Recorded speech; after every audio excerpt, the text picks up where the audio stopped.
Hello and welcome to you all. We're joined by about 40 people on behalf of the Cardinal Hume Centre and of our friends and partners at Home-Start for Westminster, Kensington and Chelsea, and Hammersmith and Fulham. I'd really like to say you're all very welcome here. We're joined by about 40 people, and there's a great mix of people here with us, people who are supporters of the Cardinal Hume Centre, some friends from other local voluntary organisations, the public sector, both here in Westminster and further afield, and others I know with an academic or policy interest in this really, really important issue. I'm going to do my best to, first of all, just to give you some orientation about what we're planning to do over the next 90 minutes or so. And that's the first thing to say is we aim to finish, we will finish by 12:30 or earlier if possible. The kind of schedule of things is in a minute I'm going to hand over to Karen Buck, who is one of Westminster's local MPs and has been a tireless campaigner on this issue ever since she's been part of Parliament. Then we'll hear from Becky Rice, who's done such a great job with the research, explaining some of the findings. And then we'll have just some short reflections, both from Just Life, who we're working with to take this research on at a practical level, from a colleague of ours, Louise from Cardinal Hume Centre, who will talk a bit about how we're hoping to involve those with an experience with living in temporary accommodation here. And also from Tien Hong, who will just give some perspectives about the value of doing this research for both us and Home-Start. Before I hand over to Karen, I'd just like to say something about why we did this research and why we feel it is so important. I think none of us would deny that there are huge structural issues around housing and homelessness at the moment. The cost and supply of housing will always be a real issue for us. The welfare system makes it much more difficult when that housing is in such short supply and so expensive. But we wanted to look at what we could do despite that, because we know that the impacts of homelessness and temporary accommodation, particularly on children, are long felt and often detrimental. So we wanted to look at if there was a distinctive response we could do to help families who are in that situation now. And it was really with that purpose that we commissioned this research. But before we hear more about it, what I'm going to do is I'm going to suggest that we hear from Karen, who can maybe give us a bit of perspective from her view from Parliament and from further afield. Karen, I'm going to spotlight you now, so hopefully everybody can see you. Thanks very much, George, and thank you for inviting me. I think I have the slightly dubious distinction, almost certainly, of having done more casework on temporary accommodation than anybody who in public life, and just because I think of the position as a Central London Member of Parliament and at an arc of time that began as a Westminster councillor when homelessness was first soaring in the early 1990s. When you said perspective, George, I'm afraid it's a very long perspective. I wish it wasn't improved to some degree and is now, as we know, worsening again. But I'm going to do, as I always try and do, a kind of little bit of a mix of positive and positive, negative, and ending with a degree of positive, or at least hope for the future. But the positive that I will start with is you doing this today. I think it's incredibly valuable. It's been, I think, a bit of a lonely furrow for some of us concerned with homelessness and temporary accommodation in particular, because although there has been over the years attention on homelessness, and rightly so, a lot of that tends to focus on rough sleeping, and rough sleeping is a catastrophe and a public policy challenger. It's completely unacceptable. But all too often people allied homelessness with rough sleeping and don't necessarily see the experience of people going through the homelessness system, which is pretty traumatic under any circumstances, and then ending up in temporary accommodation or also discharged into the private rented sector under homelessness duties, which is a kind of version of the same thing and often just as bad for individuals. So the fact that we have this research, I think, is very welcome. The fact that you have come together to have this focus on this issue and people are attending to debate it, I think is extremely welcome. In Parliament, we've also got the all-party parliamentary group on temporary accommodation for the first time. My colleague Siobhan McDonough in Merton is working very hard on that, and that's terrific as well, because I think if you don't have a spotlight on an issue, you don't get the pressure to try and resolve some of those issues. So that's one of the positives. I mean, the negative, as I've said, is that we are under exceptional homelessness pressure again, partly because of a long-term failure to resolve underlying housing issues, in particular the supply of genuinely affordable social housing, but also to manage the private rented sector and to help people who are in the private rented sector with security. Now, so we know that channels people into the homelessness sector. And in temporary accommodation, going back to my point about having done so much casework, what my staff and I see, and I think we'll hear this from from the research, it will echo what your research shows, is a series of problems for people in that sector. It is often, all too often, and inexplicably, the worst conditions of any part of the housing sector. It's for reasons that I still really don't understand. Too many people who are placed in accommodation by the state find that the conditions of that accommodation are worse even than some of the worst parts elsewhere in the private rented sector. And my casework kind of bears out these terrible problems that people have with damp and mould, with accommodation which is unsafe and inappropriate. There is the issue of location, with families being disrupted. We'll hear this, I know, from the research, disrupted from their local networks, their schools, their employment, their caring responsibilities, their what community they can draw support from, and all too often a theme from families is this sense of abandonment that they have when they are they are sent out to other parts of London or even beyond London, and they feel kind of largely forgotten about. There is the issue of affordability, with people feeling trapped for years in very, very expensive accommodation that, however hard they work, and many people of course are working, they can't get free of that trap, and they are insecure. People often moving around very short notice, and possibly a little less so now than I've known over the years. But I have known very vulnerable families report to me that they've had 8 different addresses in as many years, and that's a terribly damaging thing for the adults and children alike.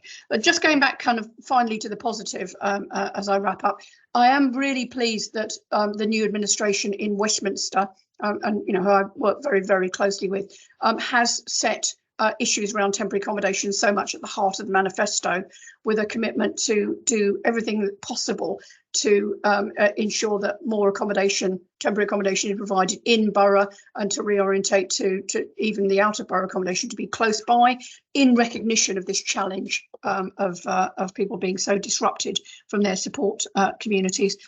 We on the housing and homelessness and housing need commission that has been set up by the new administration are focusing on this issue as well, with wanting to look very hard at how we improve quality for people when they are in that accommodation. And then finally, and I will end on this exact point, coming back to you, coming back to Cardinal Hume, coming back to Just Life and other partners, and with the council, trying to improve the support that is given to families and children while they are going through that experience. So even if we can't at a stroke end the use of temporary accommodation, I wish we could, but we can't, we can try and make that experience less isolating for people going through it. So thank you again for doing this. The research is fantastic. I look forward to hearing more. And back to you, George. Thank you, Karen.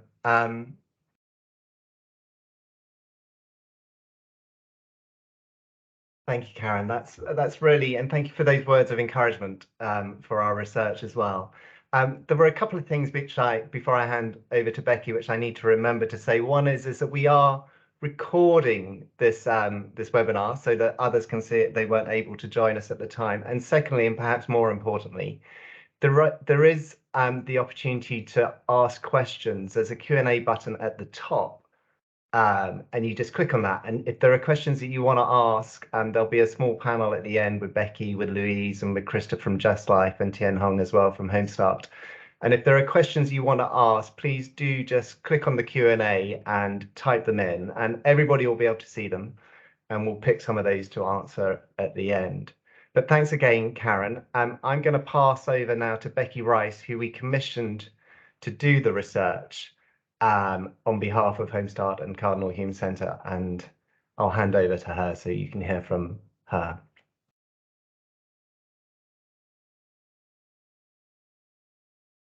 Okay, thanks very much, George. Can I check that you're able to see the presentation okay? Yeah, great. Okay, thank you. And thank you, Karen, for that really brilliant introduction to the findings that I'm now going to present. I'm Becky Rice. I'm an independent social researcher working in the field of homelessness and related areas. So there was a lot in this report, so I'm basically going to give you an overview and the taste of the findings. I believe that the full report is going to be, someone's just asked in the questions actually, I believe the full report is going to be available to download from Cardinal Hume's website after the event. So do take a look at some more of the findings. So the report was commissioned by the two local charities, as George mentioned, and funded by the Westminster Foundation. I also wanted to mention that the research also had some really great support from local agencies, Westminster CAB, other charity sector partners, and also from Westminster City Council, including Housing Solutions and Social Services. So just wanted to take this chance to say thank you to partners in the research process as well. And the work kind of came from this hypothesis that perhaps the voluntary sector could work with partners to do more to support homeless families specifically. They're a group of concern, a group that are in touch with services, but there's not a particularly targeted response. As George mentioned, the focus was really on secondary prevention, looking to alleviate the problems experienced by families when they're in temporary accommodation and to prevent escalation and the harmful impacts of temporary accommodation. But sort of alluding to what Karen said, that organisations are also really keen to be a small part of that wider spotlight that's on this issue of temporary accommodation more broadly nationally at the moment. So what we did interviews and focus groups with people working with families in temporary accommodation from voluntary and statutory sector. We had a consultation event so that we could design the recommendations in partnership. Really, though, at the heart of the project was interviews with 21 people, all women who had dependent children and were living in temporary accommodation at the time of the interview. And I'm really pleased. I think one or two of those people are joining us today also, which is really great. So people were mostly housed under homelessness legislation, under the Homelessness Reduction Act, either by Westminster Council or in Westminster, under the Children's Act, so accommodated by social services, and there were two other situations as well. Across the families I spoke to, there were 34 children from very young to late teens and 2 adults children as well, from 1 to 6 children in a household, and a really broad spread in terms of how long people had been living in temporary accommodation, from about 4 months to more than 10 years.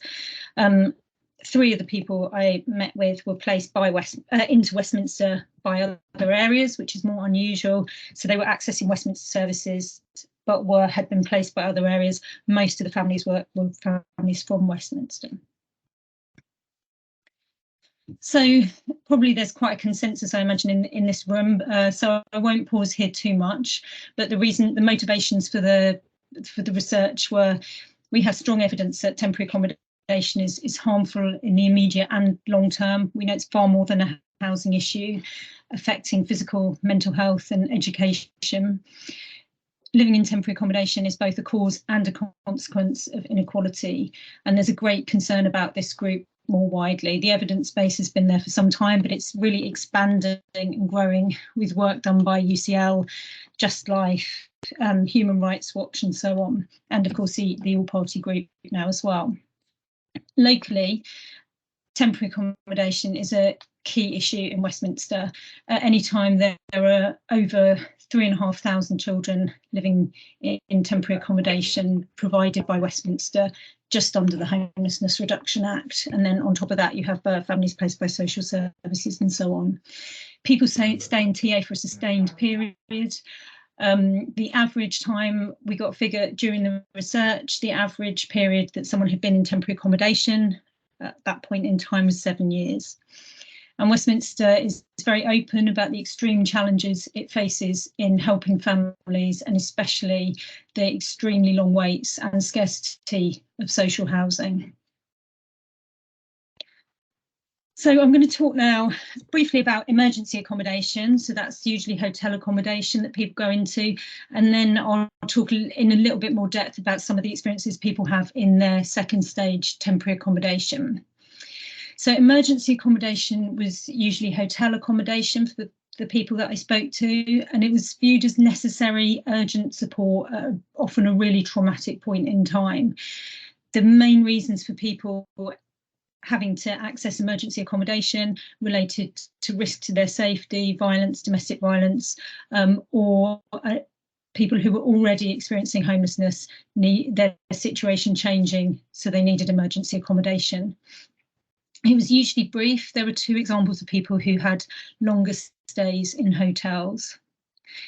Interviewees often referred to being quite grateful just to get a roof over their heads in the short term.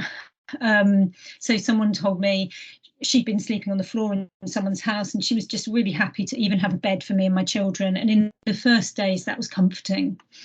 But in hotel accommodation, managing family life is extremely challenging, not being able to prepare food, moving across London and having a room booked for one night, some people having to spend time in reception with all the reception area of a hotel with all their staff and their children. So really, really challenging situation. So someone told me they sent me out to West London. That day was terrible. The social worker said I should go tonight because she thought the woman and her children were in danger. I felt totally helpless. I'd never travelled alone before. So temporary accommodation, I think something that sits over all the different kind of specific areas to do with temporary accommodation is this sense of limbo and powerlessness that impacts all areas of life, really. Decisions about school, work and services, and that sense of having a home space and being settled. So someone told me we are living a very unsettled life and not enjoying it. I want to look for a better job, but I don't know where to apply. It's disorganising emotionally and mentally in every way. And this family was experiencing a very long journey to school and also to work. So the son was in secondary school and the mum didn't want to change again because he'd changed house and so on. And she was travelling into Westminster to do caring work. The suitability of accommodation was an issue raised by most people in one or more respects. So from equipment and furniture, for example, bedding and cooking utensils, equipment, to the housing conditions. And the housing conditions, Karen mentioned some of the issues. Some of them were the sort of thing you might expect, the lower cost end of the private rented sector, issues with carpets, window fixings, and then some more serious issues. So examples of infestation and having very, very limited hot water for a long time. The families tended to feel that they didn't really have much power to escalate or push issues with landlords. Some people didn't even really know who they should go to because they said they didn't have a housing officer or they weren't sure how to complain about their housing conditions. Space and privacy tended to be an issue for people who'd been in temporary accommodation a long time as their children grew older. So, for example, a mum and son sharing a bedroom, which was okay to start with, and then that being difficult as the years went by. So a lot of people said that when they got to their temporary accommodation, they didn't have any stuff, or they hadn't managed to move many of their belongings. So they had very few clothes and so on. So someone told me there were beds, but no pillow and no duvet. So Cardinal Hume gave us a voucher for £50. I used a credit card because we didn't have our clothes or even a plate. If we needed a fork or spoon, we could go to Pret, but in coronavirus times it was shut. There was some particular feedback on section 17, shared accommodation. So that's accommodation that social services provide for people who are not eligible for help under the Homelessness Reduction Act. And in this case, in the cases, the women I spoke to, there were issues with their immigration status. So that's why they were in section 17, shared accommodation. There was some really positive feedback on the support, sometimes some of it in the accommodation and from local charities where people were placed. But there were real challenges in this shared accommodation in terms of sharing space, especially but not only during the pandemic, and the houses not being large or well equipped enough for the number of people, in terms of the number of cupboards, the cleanliness. Also, a very serious child protection issue was raised in the experience of shared accommodation, and there's an issue with families being placed together with a mix in children's ages. Mm-hmm. Use of cameras in the accommodation people found really tricky, and clearly from the previous point they hadn't worked in keeping everyone safe, so they were seen as quite intrusive and difficult to live with, adding to a kind of a sense of it being quite oppressive in that accommodation. So yeah, someone said that you're living on someone else's terms, there's constant conflict and misunderstanding. Someone else said it's just not enough for 5 families, it's very depressing. Okay, so development and education, a few of the concerns that people highlighted about their children's development included a lack of space for children to play, and there were a couple of families in particular where children had spent a lot of time being really sedentary because of the confines of their living environment, and a lack of opportunities to socialise that's compounded by being placed away from family and friend networks. Some people had delays in terms of occupational therapy and health visiting. One person hadn't had any health visitor support. This was someone who was living outside of Westminster. And there's an issue in gaps in terms of specialist support for children with special needs. So someone whose child had profound special needs had lots of professionals involved in their care. To get the same services when they moved, it took a long time to build up that package of care again, impacting her child's development. In terms of education, the one that comes up time and time again in temporary accommodation research, the journeys to school. And for the people I spoke to, most of them kept their kids in the Westminster school, because there was often a sense that that's one of the things that was going right in life. That was, kids were doing quite well or getting the right support. So that's the one thing that, you know, is a priority not to change. But those journeys to school were not always paid for, so they were expensive for the parent to travel as well, and missing out on not just the school time, but being part of the wider community around the school. Some people also reported problems with the internet, so accessing learning during the pandemic, and essential for homework also. And there were some children of a wide range of ages who'd had some gaps in schooling. So someone described a 6 a.m. to 7 p.m. day, getting 3 forms of transport, and then just being so tired, there's no time for homework, and the weekends can't really be enjoyed because of the grueling schedule of school journeys during the week. Place and community. So people placed out of borough tended to feel that the areas they were placed in, which was quite a wide range of areas, they were all in London, but out of London usually, were less well connected, less friendly and less diverse than Westminster. People talked of the time and expense of reaching social networks, and also just not seeing people as often because of those journeys and the expense, and feeling less safe and less comfortable.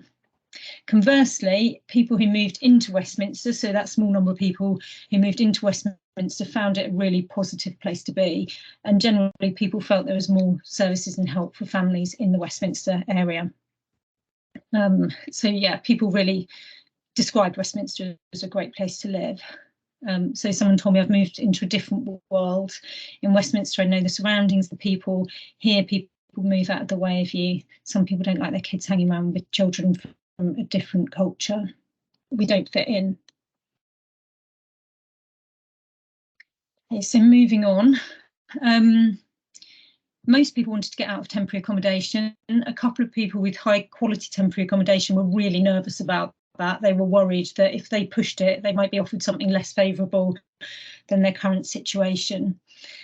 There's a strong sense of people feeling very stuck and powerless. The private rented sector wasn't seen as a viable option and wasn't seen as something that was pushed on them at all. Not that they were particularly wanting that. Bidding was a very frustrating process for a lot of people, but people stuck with it as it was the only action possible. And data from the time of the research showed that about 20 moves a month into social housing were happening.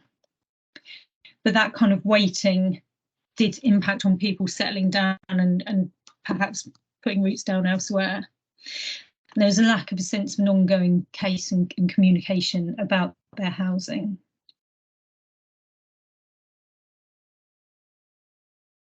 So just a few points about how people manage to cope in these sort of seemingly really impossibly difficult situations. People generally, perhaps unsurprisingly, focused on their being a parent, being a mum in this case, pride in their children's achievements, that commenting that their children were smart or doing well or very polite, and their family being a reason to just really try and make the best of things and manage. The kind of activities people enjoyed doing, seeing friends and family when they could. For some people, attending church. People talked about cooking and food and using the park and outside spaces. Quite a lot of people talked about support from trusted people, and often that could be like one trusted person or one or two, and that included people from the charities commissioning, so like Home-Start volunteers or support workers, and also sometimes someone from social services. So recommendations, again, this is a summary of the recommendations. So I've picked 4 here. So recommendations are to create more targeted support for homeless families, including referral routes that mean agencies like Connell, Hume and Home-Start can reach homeless families more completely, more easily, and support the works both in and out of borough. Secondly, to collaborate to make the best use of resources, including trying to create some kind of Westminster offer for homeless families, developing more shared understanding between the third sector and the local authority in terms of what the options for families are, and establishing some kind of local forum or action group on homeless families. Thirdly, looking at ways to reduce the harmful impact of temporary accommodation, including piloting a navigator service, ensuring regular contact with families living in temporary accommodation, and providing that material support at critical points, so including vouchers, money, grants. And finally, further developing trauma-informed approaches, and that could include things that create community and peer support and opportunities for children to experience a range of activities. So these last recommendations are recommendations that came very directly from the interviews. So these are some of the ideas that people told me themselves. So someone said all those in temporary accommodation, not just those with children, should have someone check on them to make sure they have food and some emotional support. That the aim should be all temporary accommodation for families under the Children's Act is self-contained. That failure to do maintenance, if a housing is in disrepair, should mean someone can no longer rent out a property, and that people should not be required to provide quite as much evidence of their status before accessing emergency accommodation. And just as a very final point, People asked what they would like, and so this was a kind of typical example, just a nice small place, not too far from family and not in an unsafe area. I'll hand you back to George. Thanks, Becky. That's tremendous, and well done for taking us through such in-depth research in such a structured fashion. Thank you. There is a chance for questions, and Becky is with us right to the end. So please do let me encourage you to ask questions on the Q&A function, and we'll come to those at the end. And thank you to everybody who helped Becky with that research for, if I can say this on behalf of Home-Start and the Cardinal Hume Centre, but also especially some of the women who were really generous with their time with Becky. And I know 2 or 3 are joined in the audience with us today. So thank you for your help in putting this research together as well. I'm going to hand over now to Krista. And she's going to give us perspective from Just Life and also talk a bit about how together with them we're trying to take some of this work forward. Hi, yeah, thank you. Thank you, Becky, for that report. I mean, as I've been reading through it, it's just a really amazing and really full of a lot of really important information. So what I'm going to talk about today is how we could use the vehicle of a temporary accommodation action group to take some of those recommendations in Westminster and how we can develop those a bit further. Before I do that, I'm going to give a bit of background on what a temporary accommodation action group is. I know a lot of you have probably heard of them, but I feel it's just good to start from the very beginning. About 10 years ago, Just Life and the Institute for Public Policy Research North, so IPPR North, did some research, which is very similar, but for single homeless households, on how temporary accommodation impacted the health and well-being of its residents. And it's amazing how almost 10 years later, and a lot of the stories haven't changed, but have actually a lot of the themes have worsened in different areas of the country. But equally, like Becky had mentioned at the end of her presentation there about recommendations that came straight from the women who were involved in the research, we took some of the themes coming out of our research back to the people who were involved with that research and said, what do you think that we should do? Here are the things that we're hearing about, how negatively things are impacting your health and well-being. What do you think we should do? And I specifically remember one day where we were sitting around a table and they were saying, well, you know, my drugs worker doesn't speak to my housing worker and doesn't speak to my support worker, and that everything just feels quite separate. And so they said, we just need you guys to all talk to each other to better support what we need and to know more of what's going on. So we're not, for a lot of reasons. And so out of that, the idea for a temporary accommodation action group developed. It was really from them that basically said, you need to try to come together to talk about what's happening, talk with us so that we're involved in the conversation as well, to think about how we can improve the experience and processes of temporary accommodation. So what does that look like? It's a cross-sector collaboration with all of the people who would be involved in temporary accommodation in some way, whether it's people with it needs to include people who are living in the accommodation or have recently lived in the accommodation, the local authority, third sector organizations, health organizations, landlords of the accommodation, depending on the demographic or the experiences of the people in your area. It could be probation services, it could be whoever needs to be involved or whoever's involved in the process or in the journey of temporary accommodation are around that table, forming the temporary accommodation action group. And the whole point of it is to create a safe space for all those who are involved to come together and to talk about how we could identify the challenges of temporary accommodation, develop solutions and test those solutions to see if we can improve it for the people living in that area. Key to that is coming together and building trust between all of those people who are involved, and also not starting from a place of blame. So all the things that we're hearing today, it can be quite emotive because it's really challenging and difficult for the people living through it. It's challenging and difficult for people wanting to change it because there's sometimes you feel there's not much we can do. So it's really important to come together and say, this is not about blame. This is not about whose fault it is. It's about how we can recognize together where we are and recognize that each of us has a different type of tool to bring to the table to try to improve it. The third sector can bring something different to the local authority. Landlords can bring something different. People with lived experience can bring something different. So it's a way to come together and say, how do we use all of these different things to really make a difference in the journey of people living in temporary accommodation? There are currently 8 temporary accommodation action groups in England, one of which has just started in Westminster. And when I hear the things that, when I was reading the things that was coming out of this research and just also the things that are being said this morning, it's very much a vehicle in Westminster where you can use it as an opportunity to think about the recommendations coming out and think about how we can do this together to improve people's experiences. Karen Buck mentioned, you know, we can't just change it straight away. We can't stop using it straight away, but how can we make it less isolating as people go through it?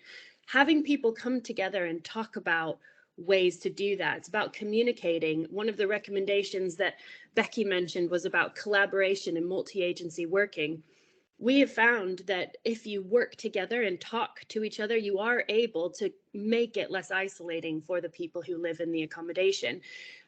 Because sometimes we don't always see where the gaps are unless we're talking to each other. One of the things in the research was about, you know, sometimes not having pillows or duvets, and sometimes there was an example of a temporary accommodation action group in Brighton, for example. As the local, this is specific to Brighton, so I'm not suggesting that it's necessarily what happens in Westminster, but it just shows how communicating can just improve and change the situation. Is the charities were paying deposits to get people to have their bedding in Brighton. And when we talked about it in a temporary accommodation action group meeting with the local authority, the people with lived experience, the landlords there, and the third sector organizations were saying, well, we're paying deposits. People aren't always getting the duvets. They aren't always getting the pillows. And the local authority said, well, that's part of the contract. They should be getting them. And the landlords were saying, oh, well, we just sometimes ask for, they were trying to say they sometimes ask for a deposit because I think just because it could be, you could end up going through a lot of them, but really they were meant to be giving them to the people anyway, and we shouldn't have been paying for them. There shouldn't have been a deposit. And so that just by talking about it in that forum, suddenly people were having access to duvets, pillows, more than they were before because we talked about it. You know, we talked about, there was also something around having mapping of services. Knowing, you know, what a Westminster offer is, what could people access, you know, something the temporary accommodation action group in Brighton has done as well, and in other areas, is they've put together what services are on offer. These are all resources we'd be happy to share as well, just as examples of what can happen when you come together to really shape things. Alongside that, just really quickly, we also know that these challenges in temporary accommodation can't all be fixed through local collab. There's a lot we can do by talking to each other and trying to work together differently, about training each other around trauma-informed care, communicating better, creating resources. But we do know that there are a lot of things that we can't change structurally within the local area. So the whole idea of also the APPG, which Just Life is a co-secretariat for, is being able to learn and evidence what those structural things are, to take it and to the APPG and say, these are the things that are challenging. These are the things that we need to do to change nationally to improve people's experiences. And the report for the APPG just came out last month. We can share all of that too. But it was also saying a lot of the same things that Becky and Cardinal Hume's report was saying as well. You know, not the least in terms of transportation. We need to be able to have people have to access transportation to get back and forth to places. You know, so how we can do the small things to improve it, but also how we can learn together what the structural things are so that we can send it back to national government and say, these are the things we really need to change. I think that's something that can be really powerful about a temporary accommodation action group, and I think really powerful in Westminster as well. So there we go. Thank you, Krista. That's really good of you. And thank you for reminding us of what we can do, as well as it sometimes seems insurmountable, but there is a lot we can do, particularly when people come together. So thank you for that reminder. I'm gonna pass over to Louise now. Who's going to talk a bit about how we're going to work with people who are experiencing temporary accommodation right now. Hello, everybody. Yeah, my name's Louise, and I work here at the Cardinal Hume Centre as our Director of Services. I'd just like to take a few more moments to tell you a little bit about the development of a lived experience of TA steering group for Westminster. So that is specifically for people who are living in TA currently or have lived in TA. We wouldn't be here today launching this report if 21 mums had not agreed to tell us about their experience of living in TA. And thanks to those who I know, I've seen their names pop up, who are here today. So thanks to them, all of us here have a better collective understanding of the issues that are being faced in Westminster. And thanks to them, as you've already heard from Becky, we've got a set of recommendations on what our next steps in Westminster might be. And one of those recommendations was that those working with homeless families, which of course we all are here, should seek to amplify the voices and experiences of families and develop co-production approaches. But of course, we know that to effectively co-produce any suggested policy, process or service development, we will need the consistent and regular expertise of those who have lived with or are living through the challenges of temporary accommodation. So we are again reaching out to those with lived experience of TA and asking them to, with us, develop a lasting partnership with us at Cardinal Hume, but actually with all of our partners from our Temporary Accommodation Action Group that Krista has just mentioned just now.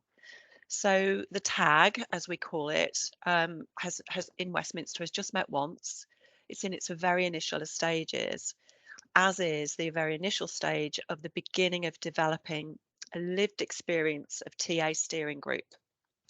Now, this could do with a more powerful name, but it'll be up for its membership to decide on the name. Because although our partnership with Just Life really affords us quite a bit of wonderful expertise in developing lived experience networks, we also want to learn from other organisations who've successfully formed these effective partnerships with clients who are living in TA or who have experience of TA. Now, some of you here today have already spoken with us and offered your knowledge on best practice. Thank you so much.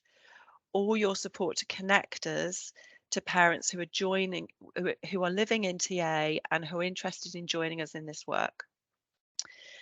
But as I said, we're in the really initial phase of designing this, so we're really keen to hear from others. So if you've not spoken to us already, we would love to hear from you. And if you personally, as a colleague from another organisation, have lived experience of TA, or somebody else in your organisation has, we'd really love your insight too. So this is what we know so far. That this work is going to include. It will have some ongoing throughout the development of the network, individual interviews with parents and, if possible, children who are living in TA or have been living in TA. Some very interesting research coming through at the moment about the experience of children living in TA that I think it would be great for us to be able to build on and hear more directly from children and hear potential solutions, just as we have heard from the mums that Becky spoke to for this report, we'd like to hear more of that from both mums, but also from the children, of what they think the potential solutions for them in the immediate term might be. We know that it will involve bringing groups of people together, and focus groups with parents in TA or who were in TA, potentially alongside colleagues from organisations who have lived experience of TA, to hear about potential solutions and over time co-produce those solutions and services.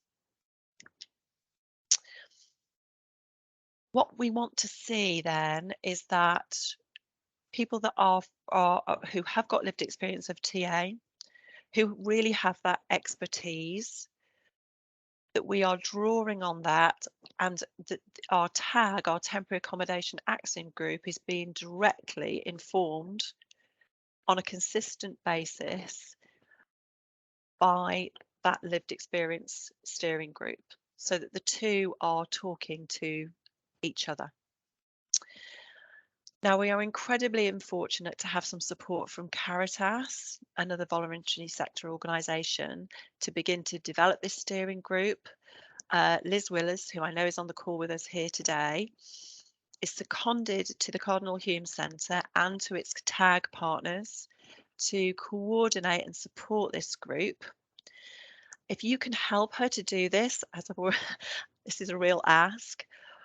If you have lived experience yourself, or if you can put us in touch with people who have lived experience, or, as so many of you have done already, you have some best practice that you'd like to share with us, you will find at the very, very end of this presentation, that will be on our website, but you'll see it at the end of here, there'll be a slide with her contact details. So that's Liz Willis, our lived experience steering group coordinator, who is really very, very keen to hear more and to learn more from you.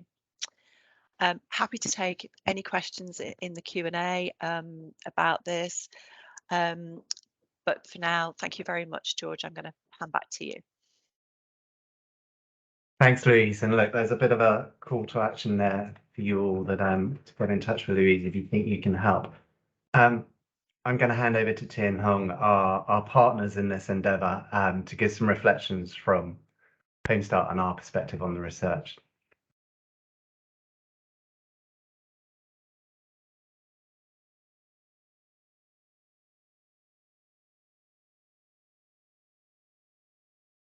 Thanks, George. It's so heartening to see all of you here. I mean, we see families who are isolated all the time. And that's one of the biggest factors for families who are in temporary accommodation, because they've been kind of uprooted. And almost 50% of the families we support are living in temporary accommodation. We all know housing and temporary accommodation have been persistent issues in Westminster and other areas as well. But sometimes we come across crazy stories or cases like I came across an 8-month-old pregnant woman who was placed in temporary accommodation up 6 flights of stairs. So coming across families like that, it's very easy to be disheartened, as we've said beforehand.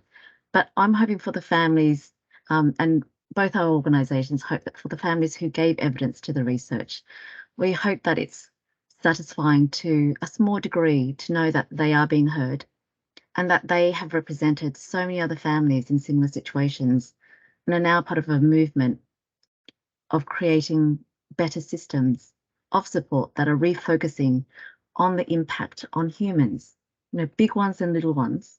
And most importantly, I think for Cardinal Hume and Home-Start, we want to prevent that additional trauma that so many children and families go through and experience. And we want to do that for as many families as possible.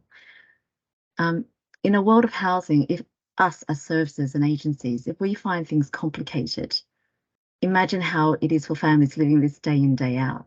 And at times we might not want to think too deeply about it because it may be all too overwhelming for us who work in the sector. But we know that we need to have our own resilience, but also without losing that crucial human element. I think that's vital in all the services that we do. And it helps it, I mean, we know when we come across families that they're very grateful for having a space to sleep at night, to help their children grow. But then parents are expected to do that critical task of parenting under such extraordinary circumstances.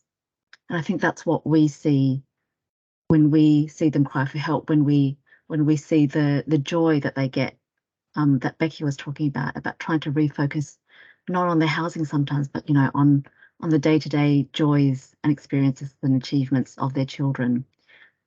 So sometimes for families, it does feel like unfairness heaped upon unfairness. The pandemic, the cost of living crisis has shown us all as a collective how it feels not to have control over very important aspects of our lives. So I guess our two services, and some of you also have been working in Westminster for some time now. So we know the issues aren't new and they've worsened as well. So I can see like the shared drive of professionals to make a positive difference, especially when we have the consultation event. People have been there for quite some time, working in Westminster for quite some time.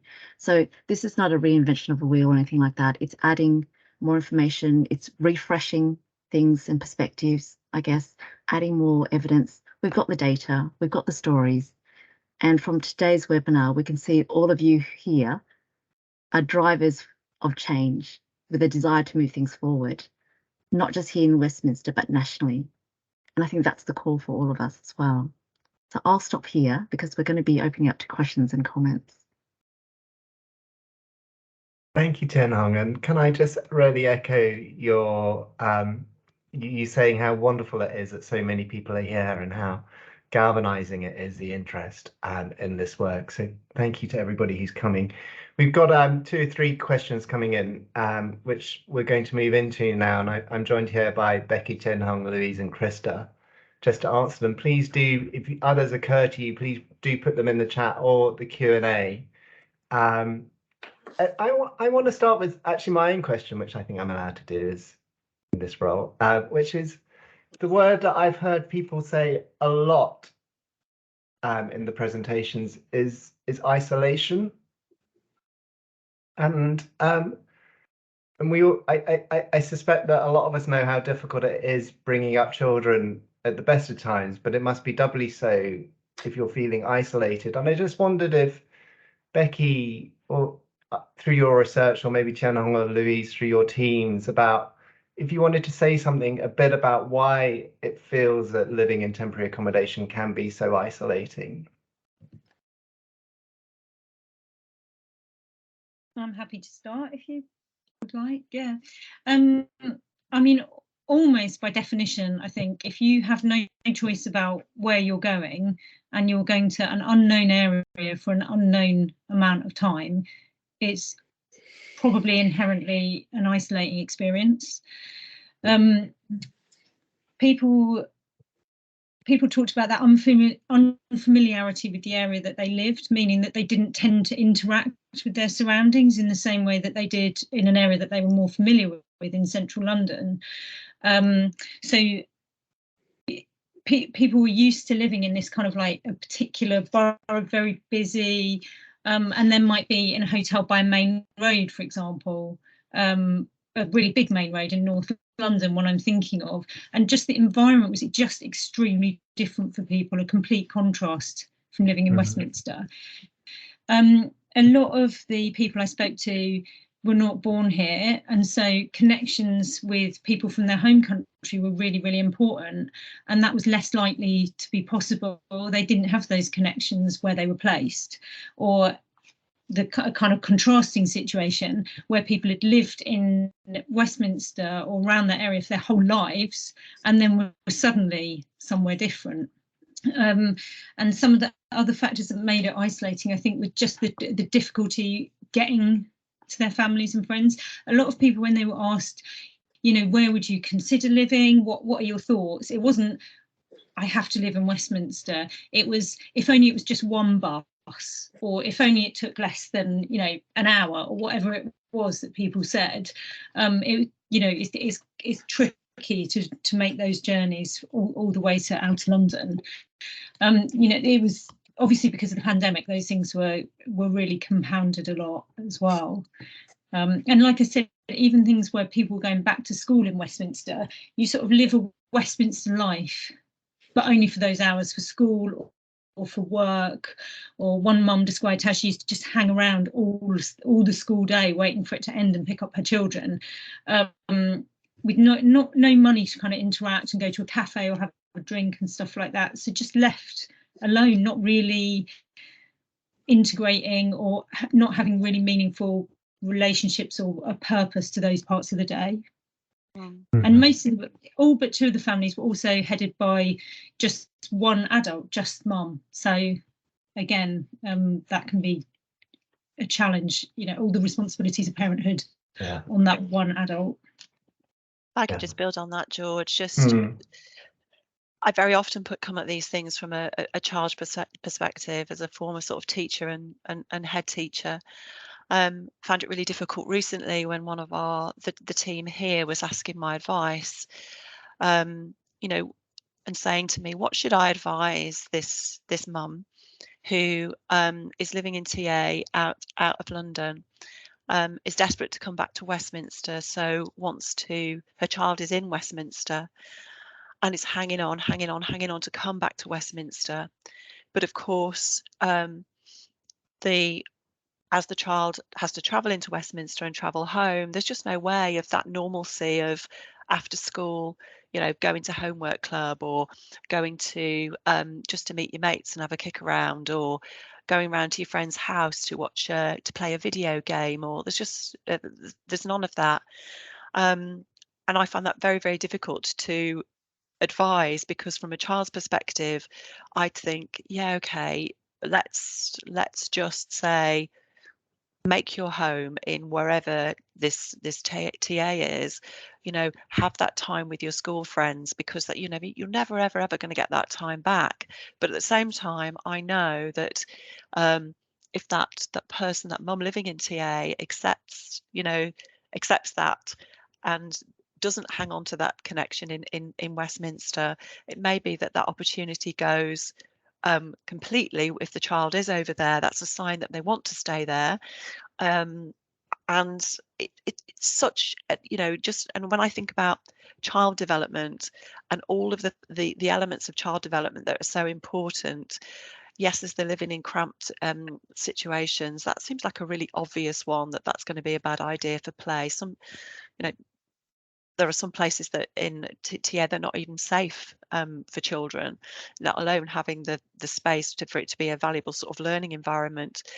But beyond that sort of relationships that children need at any age, particularly in their early years and their primary years to thrive. And then, you know, I'm sure we're all aware of the background of things like, you know, county lines and those sort of adolescent children being very, very open to and vulnerable to that kind of activity when they haven't got those clear sort of relationships and friendships around them. This is why, you know, TA is both the cause of and the result of, you know, of trauma, because of all of these unintended consequences. And I'll just quickly add, just listing some of those things is, you know, getting children out anyway is difficult as it is already.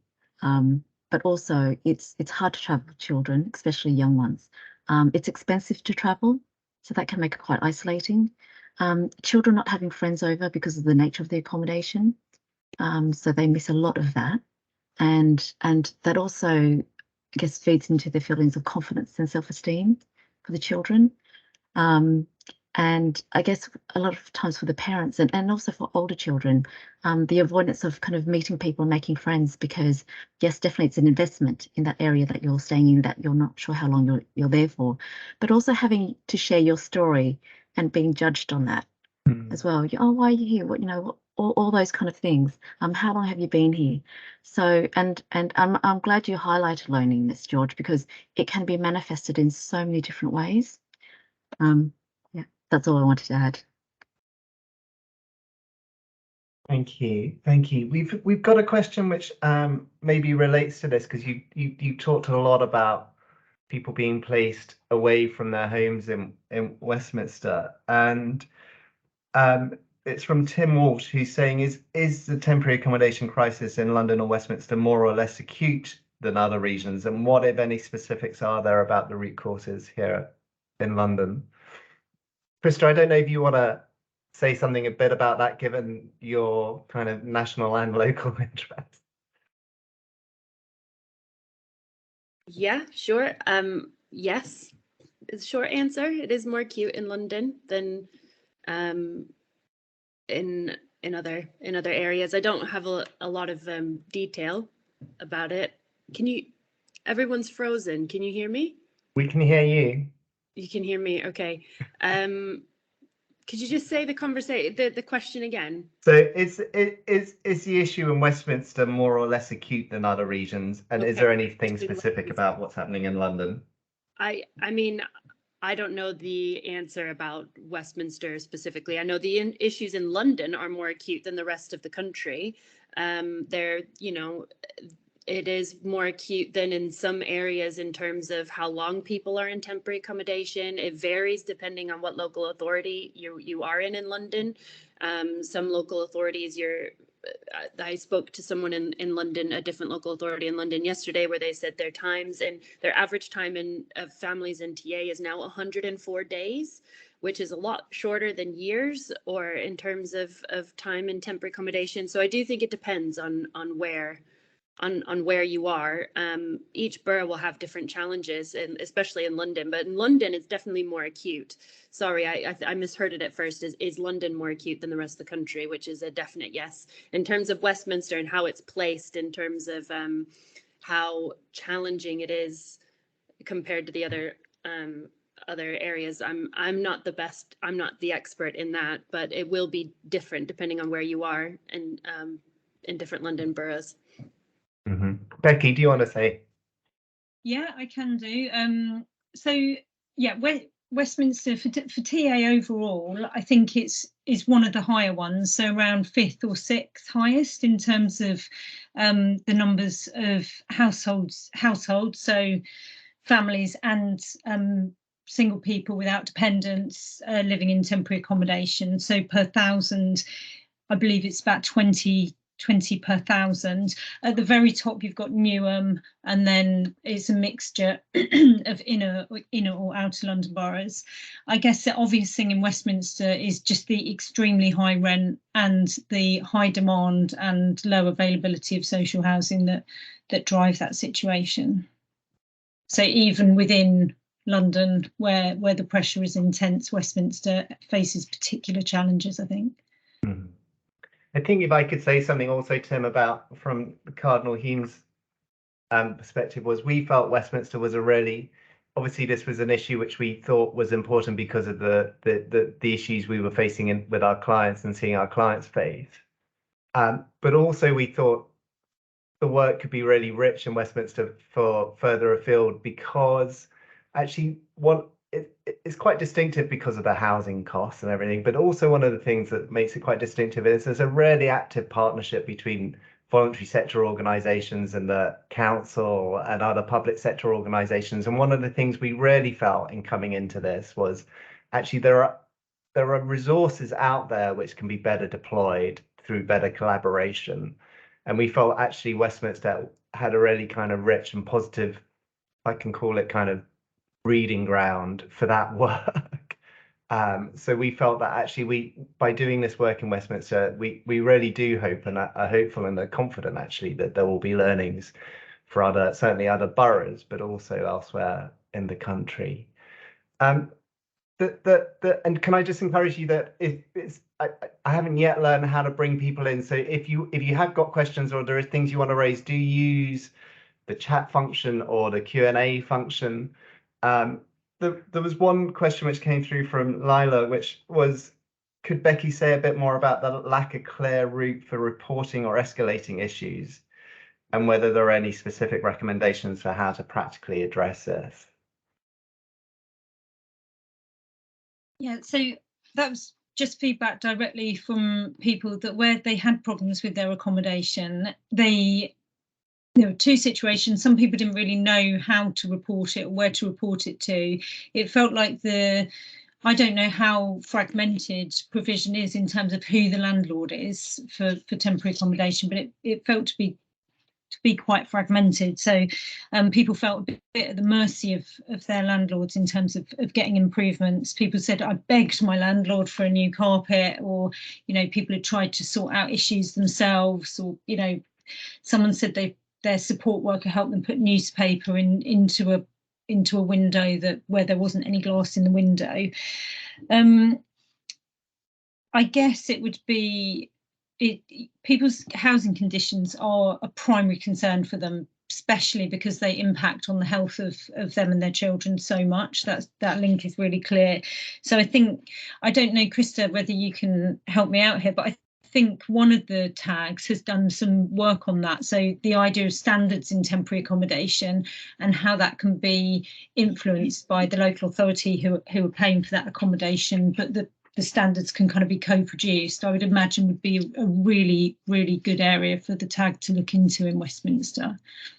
Yeah, that's true. In the tag in East Sussex put together a charter, and it was accepted by the County Council in East Sussex around that's the kind of standard they want to have in their accommodation. It was also voted on to be accepted and put in the new contracts for the temporary accommodation in Brighton as well. That's still an ongoing conversation because there's a lot of processes to go through in terms of it being, you know, legally vetted and stuff as well, and what can be put into contracts and what can't be put into contracts. But yeah, it is possible to work together to talk about the standards of accommodation. You know, because we are hearing that often it's sometimes it's not always described what standard it needs to be. And we spoke to a local authority another time, and I'm just not naming names, but this isn't a London local authority who just said that you know, they put in their in their framework that the accommodation just has to be of a good standard, but there's no description of what that looks like. And of course it can vary as to what that looks like, different opinions. And so we do need to have more, well, that's one of the reasons why the APPG report is calling for better regulation of temporary accommodation, is because we know that there needs to be better standards, but we also know we need to regulate for better standards and have like that standard actually ensuring that these places have a better standard. So it is possible, I think, to be able to do work on it locally as well. I think what you said about it being a wider issue and needing regulation is so important, just because of the nature of the situation that we're in, that there is probably competition even to secure that temporary accommodation for your own families as a local authority. So, you know, we can't forget the pressures that are there. Mm-hmm. Mm-hmm. Yeah, and we've been told in some places that, you know, if we don't use this landlord, and this is in London, another London borough will use this landlord. So how do we challenge the conditions, and how do we make sure they're of that standard? Because somebody will use it because the need is so great. So yeah, it's not necessarily an easy solution, but I think there are things that can be done, but it is quite a complicated thing, which is why there's also regulation that's needed. Thank you. So I think we've heard about a couple of issues which seem really important. One is isolation, another one is equality of housing and how you escalate issues. And Catherine, I see, is saying that sometimes there's confusion because it's a local authority who's placed somebody in a house, but actually the house is managed or is managed by a housing association or another landlord, and that creates confusion. I think another issue which is kind of perhaps kind of more acute in London is people being placed out of borough. And Lawrence has asked, is there any data that we've got about the number of people who are placed out of borough from Westminster, and if we could say something about the issues particularly associated with the challenges around that?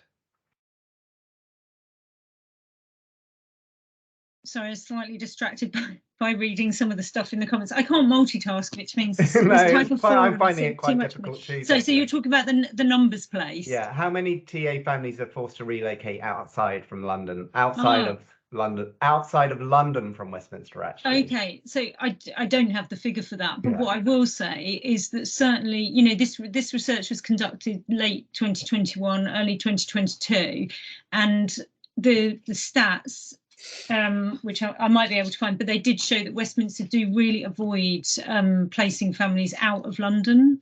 That was quite noticeable. I probably will be able to find it in a couple of minutes.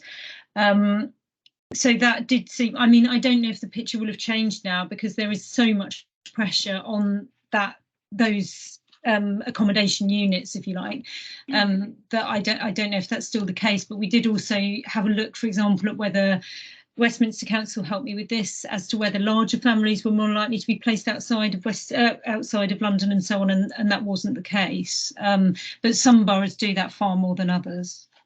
Mm-hmm. I do know that it's over of the total sort of 100% of households living in temporary accommodation, over 60% of them are in London.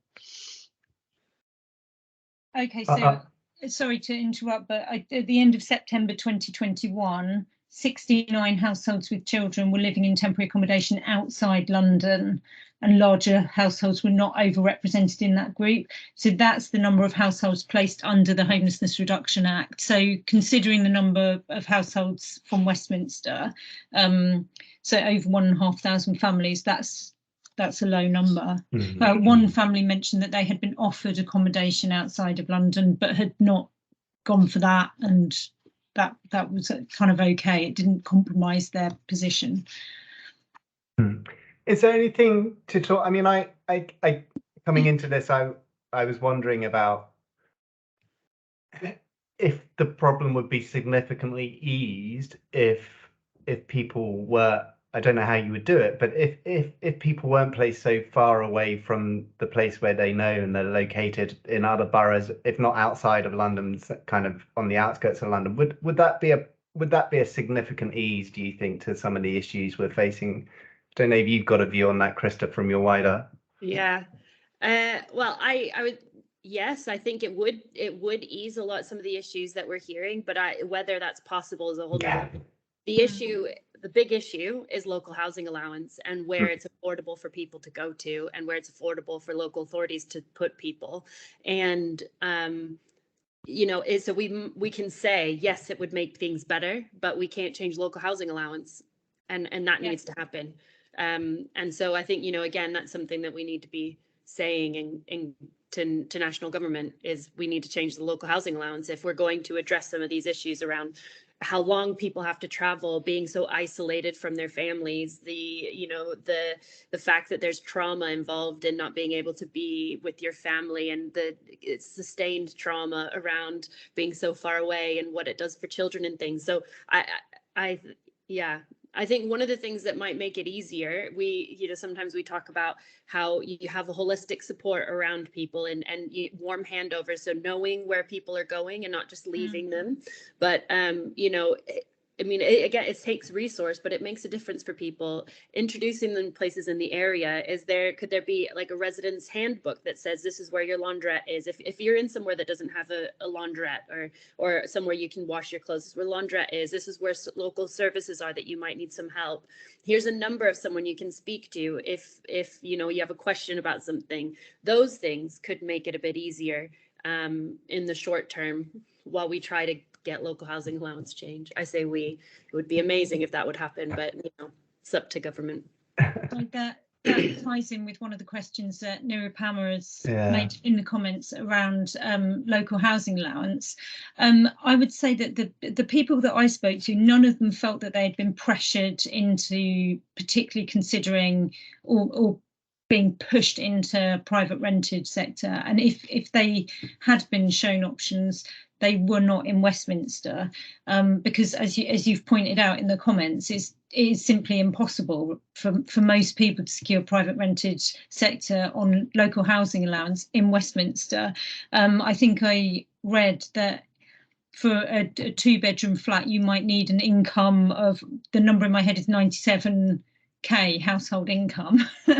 I don't know if that's exactly right, but it's so far out of reach, a two bed PRS in Westminster, the supply isn't there and the local housing allowance doesn't cover it.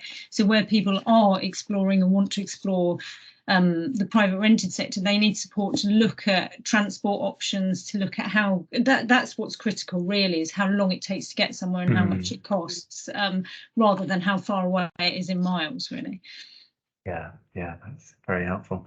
And kind of, I mean, I think one of the things we're hoping through the temporary accommodation action group is that we can work together to try and together with Just Life and Shared Health expertise on the all-party parliamentary group on homelessness and other people in the homelessness sector is really lobby around, because actually changing the local housing allowance would, and if they did it significantly enough, could really help. One of the questions Nirupama is asking is, how is the TAG trying to establish their work with the general public, and how are people going to be made aware of such organisations trying to help? That is a really good question, because actually we've not talked about how to establish the work with the general public before. It genuinely takes a lot of groundwork to get all the different stakeholders locally involved anyway, because it takes time to work together, to build trust, to bring that coalition together. So when I read that question and I thought that is excellent. What I think locally, what we should do is ask that locally ourselves, like, how do we promote this to the general public? What role does the general public play, and how could the TAG in Westminster, how could the TAG in Newham, Waltham Forest, and Brighton, East Sussex, how can it engage with the general public to help improve or help push the work forward that it's trying to do? So actually, I don't know how we do that now, but I think that is a question we should be asking ourselves locally as each area tries to think what is most useful for us to do to push it forward. I also think it's an excellent question. This sort of one part of the local public that we are able to think about at the moment. I mentioned that Liz Willis, who's leading this group, is from Caritas and is seconded to us for a period of time to work with the TAG in developing the steering group.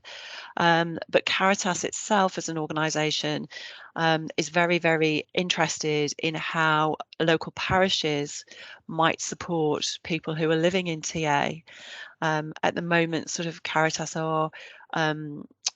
understand quite a lot about how they might support people who are street homeless, for example, by sort of direct work, soup kitchens, food banks, and so on. But they would really like to think about how parishes could support people who are living in TA.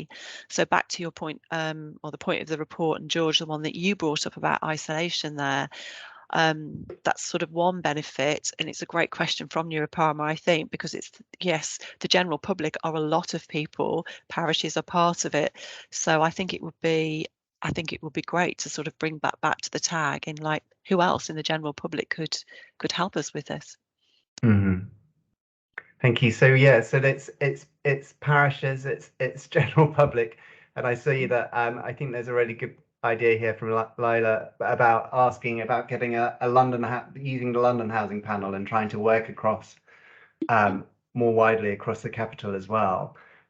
There was one final question from Nirupama, which was about who would hold councils and landlords responsible for their management and negligence leading to distress that could be affecting someone's physical and health. Yeah, what are the systems out there to kind of really make sure people are providing good housing and safe housing?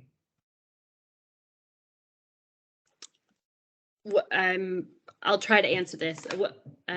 What I've seen is that it sometimes depends on the local authority and the types of contracts they have. Is it their own temporary accommodation? So then it would be, you would speak to the council because they're the landlords of it. I don't know enough about the intricate details of in Westminster. So Becky would maybe need to speak about that. But if it's private landlord, then it might be a contract that the local authority has with it that would have to do with it. Then it would fall under probably environmental health. And then there's the housing health and safety regulation system, which provides minimum standards. And so, you know, they'd be inspected once a year, but then you would need to report to environmental health if there's a problem.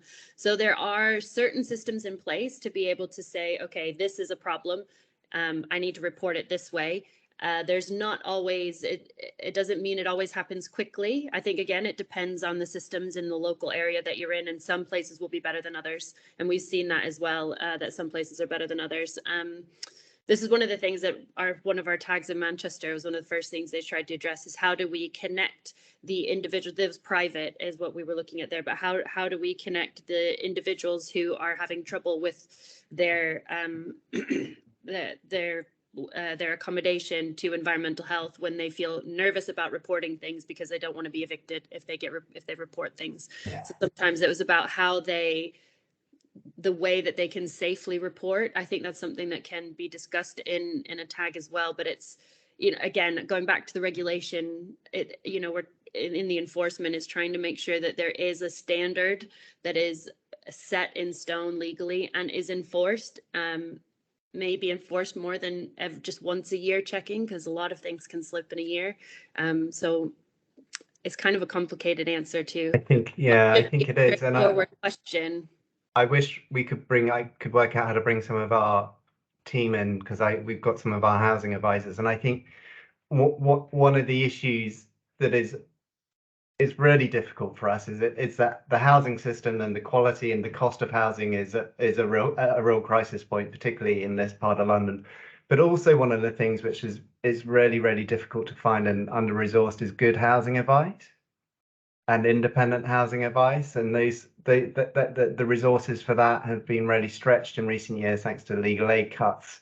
And I just think actually the importance of that advice is really good, particularly, and I've come across this personally with some of our clients, when they are nervous of reporting things because of they don't want to stir things, because actually the home is so important to them, they don't want to escalate or raise issues or cause problems for their landlord.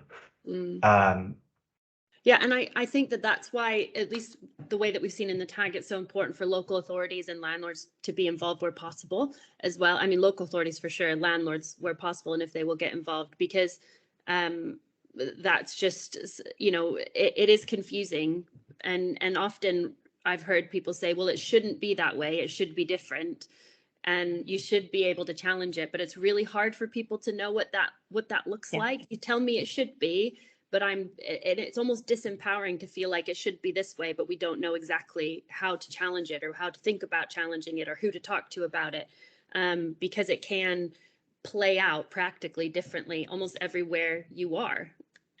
Yeah, it's true. But just on that, Krista, to your point about housing advice, George, you know, there are provisions in the Housing Act about, you know, suitability of accommodation, but of course, if somebody that's living in unsuitable accommodation, one, doesn't know that and doesn't know how to get help, then it's almost irrelevant that legislation is there. So again, coming back to, I mean, this is something that our housing advisors are working with clients on all of the time.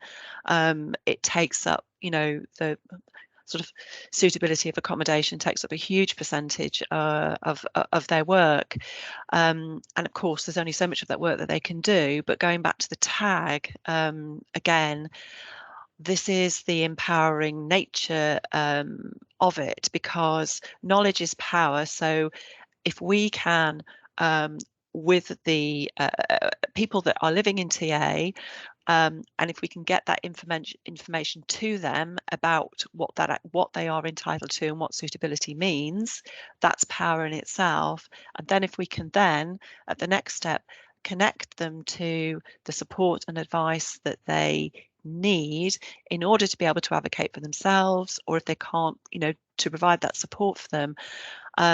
To Nirupara's question, I think that's part of the answer in how people are held to account, whoever those people happen to be, under whichever role that they are playing in the system. Okay, we've got 4 minutes, so I'm going to wind things up. But before we finish, and I perhaps should have warned you I was going to do this at the beginning, but I'd like you all just to give you one final thought, one thing that you'd like to leave everybody who's been watching this with. And can you be brief? I'm going to be quite brutal. So one sentence, one final thing that you'd just like to leave with the people who are watching. I can go. They're not my words. Margaret Mead once said, I'm now not going to remember the exact words because George didn't tell me we were going to do this, but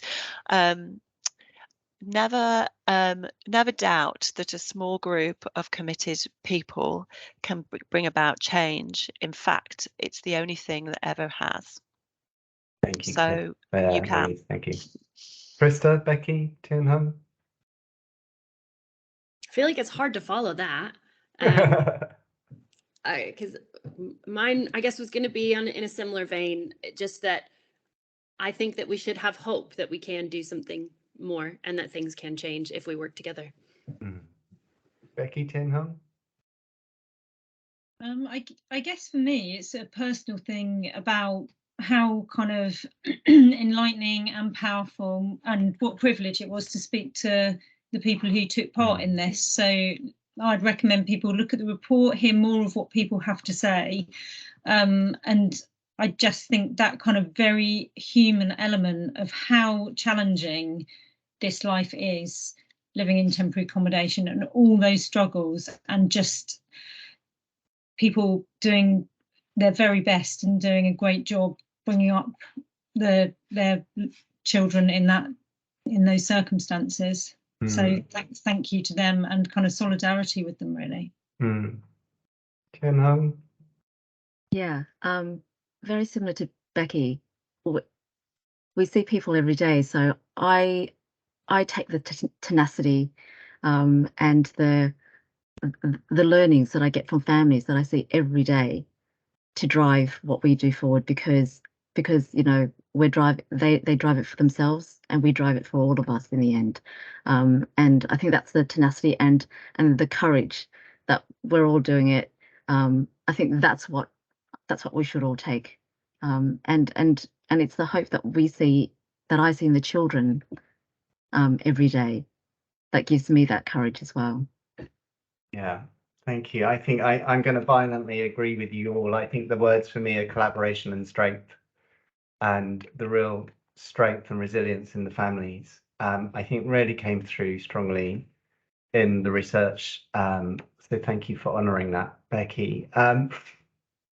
It's just for me really now to say goodbye. A few kind of housekeeping notices. We are going to be sharing this recording for people who weren't able to come. It will be on the website alongside the report, the Cardinal Hume website, which is www.cardinalhumecentre.org.uk later today. Can I encourage you that if you're on social media to kind of retweet and push this? We really want to get this report out because we really do genuinely believe there are learnings, not just for us here in Westminster, but elsewhere. So please let me encourage you to kind of help get the word out. And finally, can I just say a huge thank you to everybody? I mean, obviously the work is only just beginning, but as far as this research is concerned, thank you to everybody who's been involved in it. Particularly thank you to Becky Rice, who did such a fantastic job in producing it. Becky Moran, who isn't with us on screen, but is hiding in the audience, who did a wonderful job steering and helping the project through to completion. To our friends at Home-Start, but also especially to the Westminster Foundation, who funded it, who made it all possible. And I really hope they feel like they've got their money's worth out of this work as well, because I know they feel equally passionately about the success of every child and young person in Westminster as we do, if not more. So yeah, so thank you to the Westminster Foundation for all that. And thank you to you all for coming, for your comments, your questions, which are flooding in at the moment, and I can't really keep up with them. But thank you, and I hope we'll see each other in person soon. Thank you.